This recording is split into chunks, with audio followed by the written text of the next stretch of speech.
I am Fahd Al-Guthmy, Program Director of the Miamba Yetu program. I work with WCS, which has run a marine program in Kenya and Tanzania and Madagascar and Mozambique for over 30 years now. And we work to protect wildlife and wild places, in particular the marine seascapes that line our coastlines in both countries. What about you, Carol?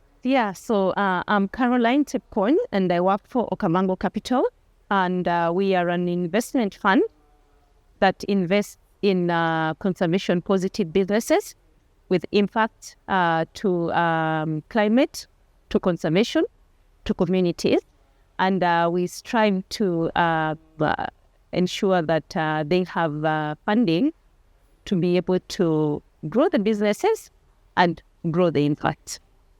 Right. One of the interesting things about Kenya and Tanzania is the current discussions happening between the two governments on setting up a proposed transboundary conservation area. And the reason behind it is because the area is highly biodiverse. Right. Got swaths of seagrass beds, mangrove forests, a lot of marine life there. So the two countries have come together to see how they can formalize the management of that transboundary area. And so I think the Global Fund for Coral Reefs has been timely in supporting causes of conserving resilient reefs, specifically in areas like the transboundary conservation area. And I'm sure you're probably going to ask me, what is a transboundary conservation area and why is it so special? In Kenya, at least, and Tanzania, is because it sits on a continental shelf of cooler waters, which helps the reefs become more resilient against drivers of climate change. But, climate change isn't the only thing affecting areas like the proposed transboundary conservation area. You've got overfishing and destructive fishing, which is a major threat. Right. But understandably so in some contexts, because communities' livelihoods depend on these resources, right? So, Sure. Yes. Apart from that, you've got coastal developments that are happening, a lot of construction happening, water pollution. A lot of our towns in Kenya and Tanzania don't have formal sewage systems. So we needed to sort of come up with a solution or some solutions and to address these multiple drivers of degradation. So what are some of the solutions that could, either slow down the degradation or probably even regenerate some of the degraded biodiversity? Yeah, we have to find ways to work with community stakeholders and particularly the private sector to find ways to minimize the damage or mitigate the damage to coral reefs. At the very, very least, maintain a sustainable coral reef ecosystem. But I think preferably what we want to see is improved conservation of these marine protected areas, right? So the initiatives being taken by the government in setting up these TBCAs and having these priority sites in marine protected areas is one step in our pathway towards conservation. But we need to bridge a certain gap, and that is the coral reef funding gap. Bringing in private funding to help. That was my next point about how then are we going to fund some of these initiatives that are already either ongoing or even encourage the communities and even, potential investors to come in and put money for the benefits of both the communities and the benefit also of the environment. Yeah, I think it's best to probably start off with an example. So, when we started working with the GFCR program in 2022, one of our first activities was pipeline scoping, right? Yes, I remember that. Pipeline. Yes. And it wasn't easy. Feasibility study to actually see whether it was going to be viable. Yeah, what solutions are out there that we can tap into and scale up? Yes, I remember we went through that and we actually had a list of, it was over 20 potential deals. And so we spoke to a lot of them, both in the NGOs and private companies, startups, just to have a feel of what is out there, what are people doing, what are the communities doing to support the efforts that have also the governments are doing and the organized groups are doing to support the efforts of conservation of along the transboundary areas that Fahd has mentioned.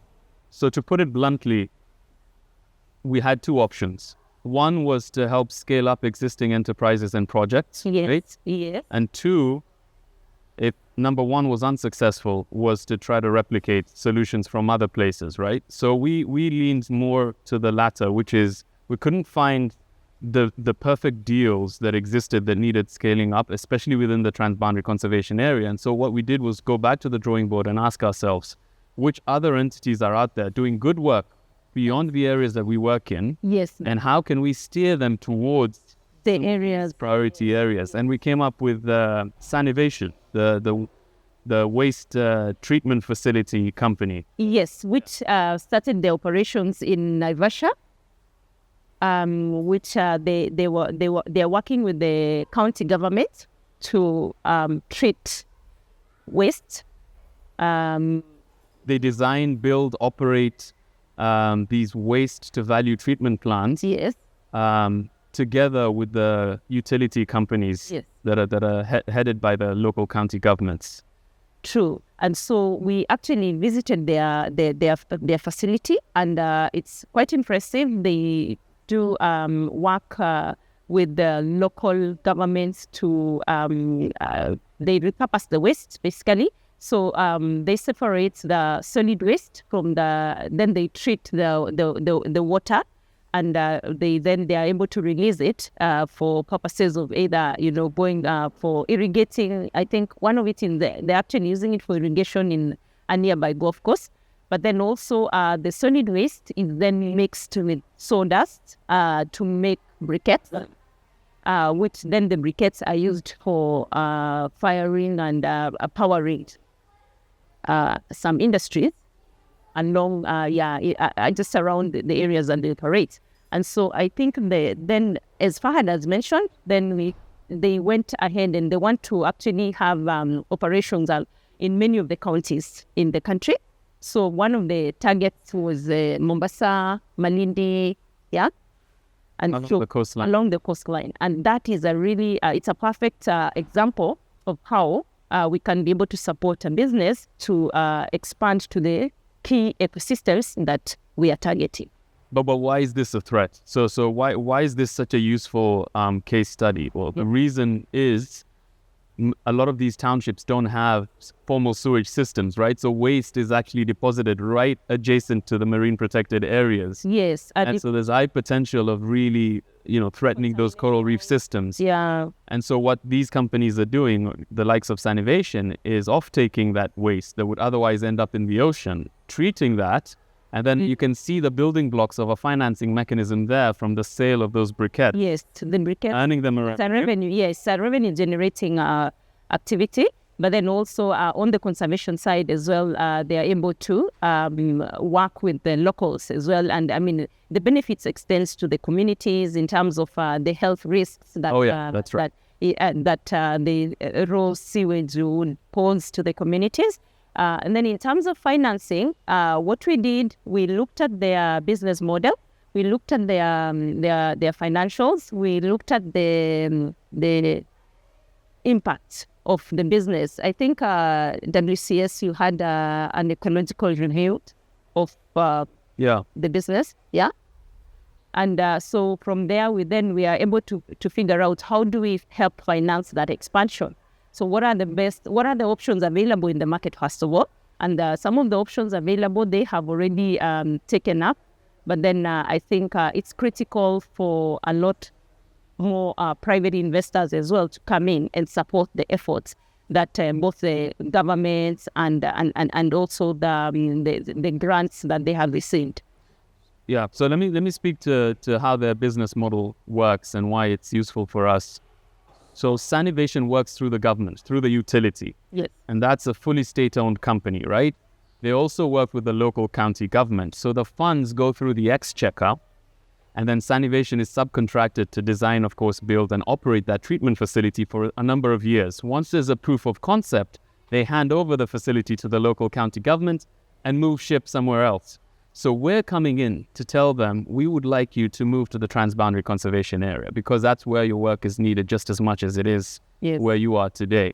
So as much as they're now designing and building this treatment plant in Malindi, the MPAs, we would like to see them move over to the transboundary conservation area. And so we've structured a potential deal worth $540,000 of debt, concessionary debt, for business development, so that they can fundraise, start developing the project for the TBCA, talk to the county government in Kwale County, and then try to fundraise, possibly with the World Bank again, which is where they've sourced those funds for this current project, or another MDB, and see where they can source those funds for this new project in the TBCA. So that's where Sanivation has come in.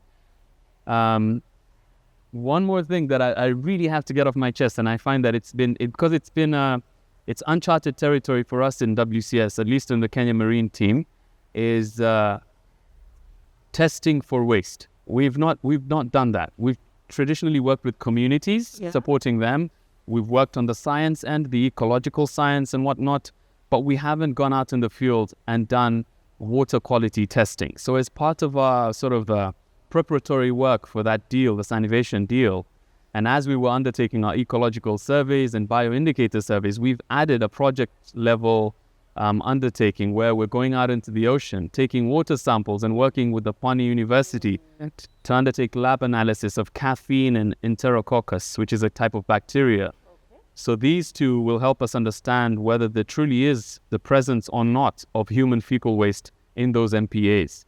So it's something that's quite useful for us as we sort of set the stage ready for this funding mechanism for Sanivation. Yeah, and I think that's also important for the baseline to determine the impact that the project will have eventually at the end, because then from the tests that you will have gotten at the beginning of the project, then 2-3 years down the line, 5 years, we can actually see whether there has been significant improvement. And some of these projects also, they encourage a change in behavior. So as much as we may fund Sanivation to actually treat the waste, but also I think the behavioral change will come from the communities around and how they dispose their waste. So then again, it makes the Sanivation business model more efficient, because then they can be able to collect the waste, which is either centrally collected, as opposed to the way I think in Kilifi, is it Kilifi? That we were in Kilifi and there's basically no toilets. Yeah. So some of the things that actually Sanivation could be able to do is build toilets, which become like a collection point, and then they take the seawers, Bowsers, what do they call them? Yeah, honeysuckers. Honeysuckers. You're right. But so then that becomes another revenue generating activity for both the communities, because then the honeysuckers, there's employment created. It's actually grow the revenues of the county as well. Yeah, and then it improves the livelihoods also of the communities. Yeah, and Sanivation has been very good in terms of blending finances and fundraising themselves. So they've done quite a lot of the legwork already. So the financial impact potential for these projects goes way beyond the likes of public sector funding from the World Bank and whatnot. That's true. They've got private equity investors that have come in. And so if we make a good proof of concept using the GFCR program, there's a lot more potential to scale this even beyond the Kenya boundary, even southward towards the Tanzanian seascapes, where we also have some work there as well. So I think there's a lot of potential with and that. In addition to that, I also think Sanivation in itself is going to is a good case study, because of we have to do to review the company, their governance, their internal controls, and we are building a very strong entity in this case because of the level of accountability and responsibility that will come out of the investment by either, whoever who comes in to invest. So the company becomes more investable and bankable for the future, because we are laying the foundations right now. We have to check out, what their governance structure is. And we also have to look at their financial management. We have to look who are the competitors, what exactly is it that the value proposition that they are offering. And once all that is strengthened, then it makes the company more valuable in the future. So both from the kind of investors that they can attract based on the investor that's already there, and also the strength of the institutions within there. So let me paint us a picture here of how this whole financing mechanism works with Sanivation. So you've got three streams of funding. Cool. You've got GFCR, of course, at the very middle, Yes. coming in with concessionary funding for business development for Sanivation to steer them towards a priority site of ours. So that's great. Uh-huh. And then on the other side, you've got potential third-party investors, including the World Bank and other private equity funds that can come in to support Sanivation in this work. So that's the second part. And then on the other side is the technical assistance funding that is critical to this kind of, trend-setting work in terms of supporting them with the impact metrics. Yeah, building capacity to be able to report, to measure, to monitor the impact that is being established. Yeah, so the technical assistance has played a vital role in bringing together different stakeholders. You've got Sanivation, you've got the Kenya Wildlife Service, which is the managers of the MPAs. They've come in with the logistical support. Then you've got the Pwani University, which has provided a state-of-the-art lab for analysis. That is really advisory good for research, and they can tap into a lot of the research that the university itself is doing in different areas, and just what they're working. And then, of course, you've got WCS, and this is our first sort of undertaking in terms of water quality sampling. So there we go. A lot of stakeholders, a lot of potential, and a financing mechanism that'll work. Have we missed anything? Because we're going off on a rant right now. Honestly, thanks. So working and telling the story, working through. Maybe then if I could just go on and ask questions. So around the revenue generated. Yes. Yeah. Could you maybe explain then what it works with if they're under a build, operate, transfer? I'm sorry, say again? They're under a build, operate, transfer. Yeah. Their core account. Yeah. How does that work? Is that payments for performance, or is it monthly payments and then the briquettes, the briquettes, how does it work in terms of football? Yeah. And are there any challenges that you see from maybe an impact investment point of view around those revenue models? Yeah. In terms of generating your return on investment? Yeah. Okay. Do you want me to go? How it works first and then go into in depth.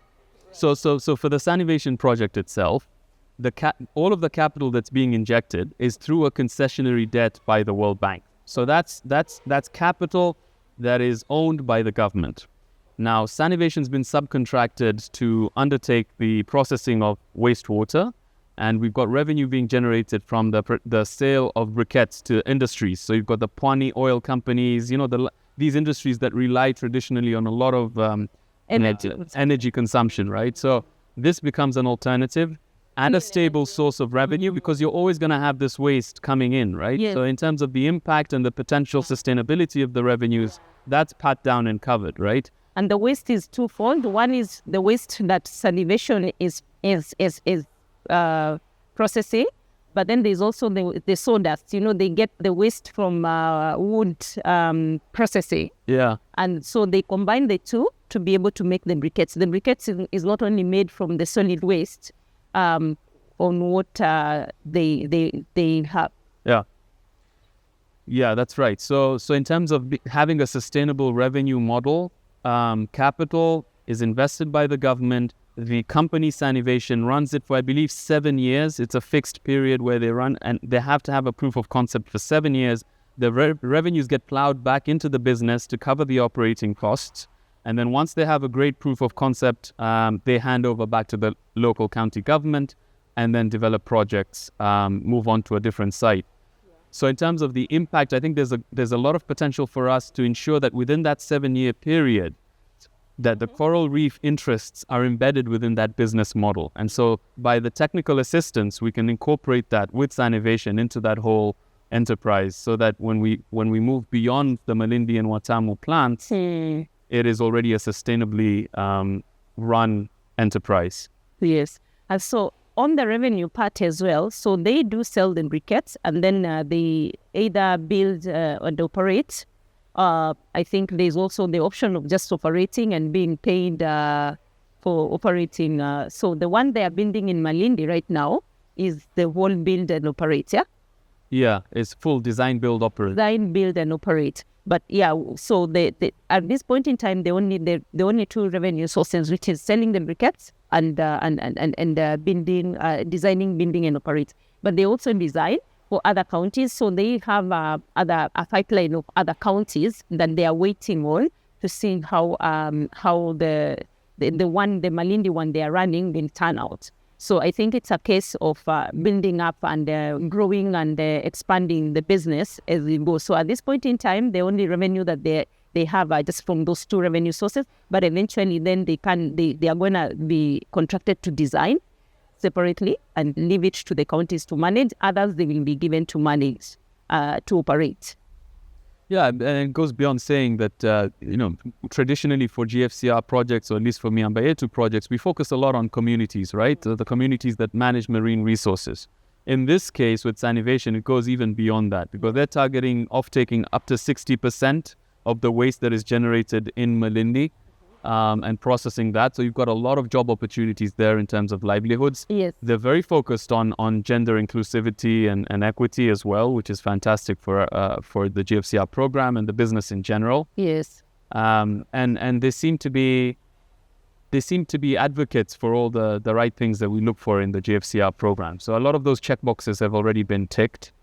So it's just a matter of seeing how we can support them in moving towards the transboundary conservation area. You've got plus the sanitation and health benefits as well, which are just as important. So because they work already with the utility company, there's potential to structure other projects that are complementary around that treatment facility. Yes, once the whole infrastructure has been built within Sanivation, then you can bring in other products to ride on the infrastructure that they've built in. Other revenue lines. Exactly.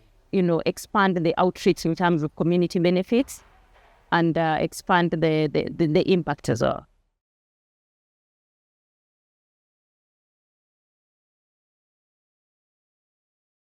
The long run is 5 years. I think we'd have them probably just starting operating the TBCA. Well, not starting, but just operating the TBCA facility, if it works out.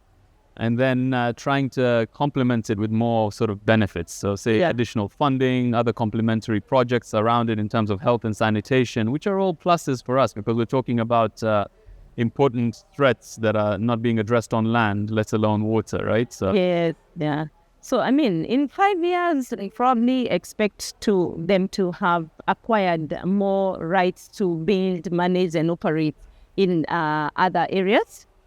Along the key ecosystems that we are focusing on, and that would then make the organization stronger in terms of their revenues and also the valuation and the impact goes. A bigger organization is much more easier to raise funding for because one of the challenges that we encounter as well is finding the deals that are the right size because a lot of them are very small. Oh gosh, yes. Very small deals. So we, as Fahd had said, we have to create the deals. And how do we create the deals? Either by growing companies like Sanivation so that they become bigger and become more attractive, or then by getting the smaller deals and, using creative models like the incubation of small deals to get them to become bigger. So get smaller deals. You find a deal, they only need like $100,000, $200,000.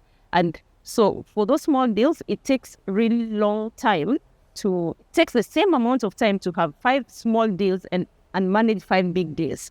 But then the impact on the 5 big deals is much bigger than the impact on that. Not necessarily, but generally the resources you need to manage 5 deals is the same resources you need to manage. But yeah. And then another thing that I've also realized is, at least in this region, you've got very, innovative solutions like this blended finance vehicle that GFCR is running. But then on the ground, the reality on the ground is you've got these extremists where it's the bottom line businesses, or you've got the purist ecological sort of entities that are operating. So how do you bring them together so that you can achieve both the ecological impact and also the bottom line at the same time? And so that's where the technical assistance facility comes in. Yes, the TIA facility helps that a lot. And to attract private investors, definitely they want to see the return on their investment. And a lot of those businesses, the way they are structured, they are more not profit making and not profit. Really, they are yet to start even breaking even. So it's not as attractive to investors. So getting the right management of the business to make money is very critical. So the TA is very critical to actually manage the capacity of management, because some of those businesses, they are very good in recycling the plastic, for example, but then managing the business in itself, like managing HR, managing the legal side, the contracts and all that, they don't. It takes a back seat. Exactly. So then the business is not making any sense. They are accounting. If you're not counting your money properly, that means you don't know whether you're making money or not. Cash flow is king. So, I mean, you've got a lot of things around. Yes. So the TA helps to build capacity in the areas like finance, marketing, and they can't do their, the product properly also. So sometimes TA is also required to boost the product. Yeah. I think knowledge and awareness is also important. So a lot of people will sometimes confuse the GFCR program with your typical grant-based, sinking fund. Yeah. So how much are you giving us? Well, it's not that simple, is it? That is true. So what we're trying to do is de-risk these ecosystems and these sectors so that we can pump in more money from the private sector. And that's knowledge and awareness that needs to be made very clear when we engage, stakeholders on the ground, so that they don't perceive this as your, just pure grant-based. Either repayable grants or, something, so that, because I think also when the money is not going to be repaid back, then the how the money is used will not be the same, because if you have to pay back, definitely you have to make sure that you are making them some money back to be able to pay back at least the principal. Exactly. Yeah. So that gives them the discipline to run the business more efficiently and more effectively and offer the service that is actually required. But then the moment it's just a pure grant, then there's no... It just doesn't make sense. Yes. I mean, you don't want to dish out handouts to private companies, right? I mean, you look at the capital stack. You've got debt, you've got equity, you've got repayable grants, and then at the very bottom, you've got that free money, the grants. Yes. You don't want to go all the way down there, right? You want to just be able to cushion other investors, right? Exactly. And then you're also distorting the business environments, because the products that they're offering are not the same as somebody else who has had to take a loan from the bank at some very premium when you have free money. So your products, it distorts the market such that then we are not developing the market, we are not building the industry, we are not... and it eventually kills the impact itself, because it will kill even the other company that was trying to survive and to offer a product at the right market price, depending on the market pricing mechanism. But you bring in free money, and then that means it waters down the pricing and it sends the other people out of the business.